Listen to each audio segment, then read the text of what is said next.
days. I think, comparing today to day one, a lot of progress was made. We've been trying to keep it really simple, from the start, what we want to accomplish on the offensive side, defensive side, and just really lean into that with our intensity, our purpose, the intent, in every teaching segment, every game segment. I thought our guys had great juice. They've been taxed these 3 days, but they're feeling good. Their bodies are responding, day after day. But I thought the collective approach was really good today, especially in day three. Just building off of what we've installed, day one and day two, and we're far from where we need to be in terms of everything offensively or defensively. That's what, we'll do over the next coming weeks, especially, going into our first preseason game. But overall, pretty happy with the first 3 days, but I'm always going to want more. Coach, do you feel like there's a sense of urgency from the coaching staff and the players to get back to the top of the conference? I don't think we're putting like the cart before the horse or anything like that. We're not, setting, our sights on having to, get back to a certain seed or, we have expectations on ourselves about how we approach every single day, what we want to accomplish this season. That's the only stuff that we can control. If we start putting narratives out there and start putting the finish line at a certain point and we don't achieve it, is that, deemed a failure or not? I just want to approach every day as how we're going to win the day, how we're going to win our improvement individually, collectively.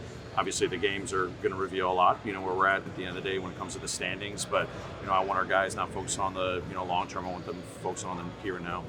The last couple full seasons he's played, Ja's been sort of mid-30s in usage, towards the top of the league. Does the best version of this team now bring that number down a little bit, you think? Yeah, I'm not going to put a number on it, but I think, it's definitely a balancing act with, his, unbelievable gifts. Obviously he's going to be a guy that's going to have the ball in his hands a lot. It's how we want to finish possessions on the defensive side. It's how we want to play fast. Naturally, he's a driver of that. But he's been phenomenal in these first 3 days of getting off the ball a lot quicker. He and I talked about that before the season. His willingness, but ability to just get off the ball. He's seeing the floor as much as we're moving without the ball. He's obviously got an innate ability to connect the dots even in crowds, and the game's played at a very fast pace.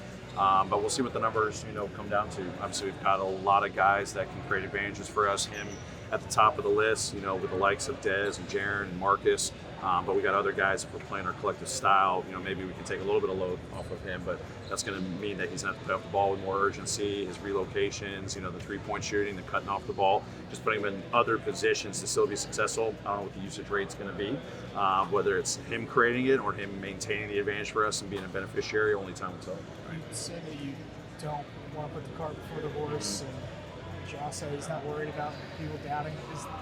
Would you say that there's been a little bit of an attitude change for the team this year, maybe from 2-3 years ago? Yeah, I think we've come in, we've said what we've said, and now we got to go, prove it night after night.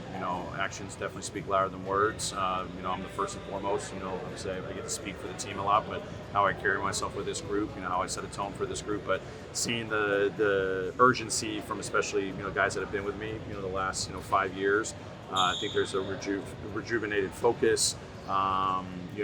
Understanding of what we can accomplish, but knowing that we've got to put in a lot of work. And I've seen it these last 3 days. I think the summer has proven a lot of that. Talk is cheap. I think all these guys recognize it, but we got to start with the conversation and we got to put it into action.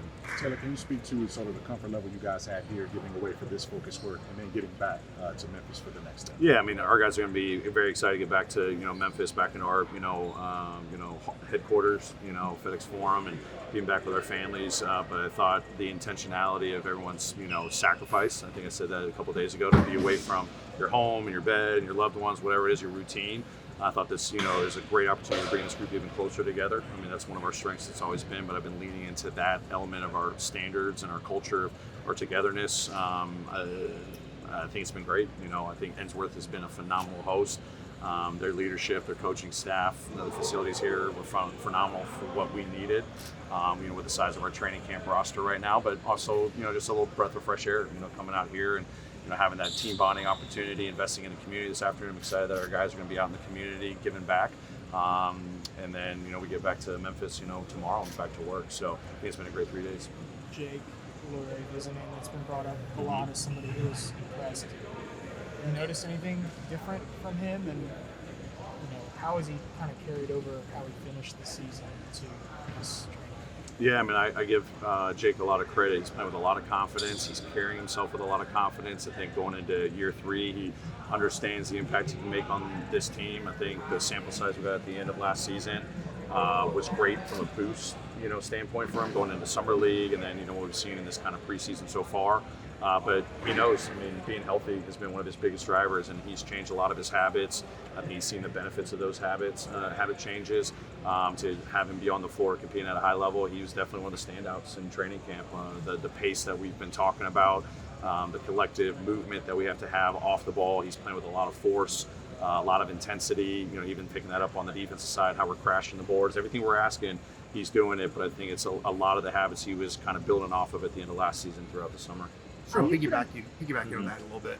With Vince and Gigi being out to start, are you concerned about sort of the length and size on the perimeter without those guys? I mean, I think that's definitely something we'll be mindful of. But who knows what our big combinations are going to be. Obviously, we definitely want to play with activity, so size and length will definitely benefit that. But if we're disciplined in our shifts and our rotations and our anticipation on the defensive side, or even offensively, just with how we're cutting and moving and generating more effective shots, the lineups will kind of dictate it. But I think we got a lot of guys that are capable. That next man up mentality. Obviously, Vince and Gigi, when healthy and coming in with the right mentality, are going to have a huge imprint on the season. But it's a great opportunity for other guys, regardless of what their measurements are. It's their intent and the impact that they want to bring every single day that'll really stand out. Are you planning to use exhibit 10 player, including Yuki, for trial in Dallas? Say that one more time. Are you planning to use exhibit 10 player, including Yuki, for trial in Dallas?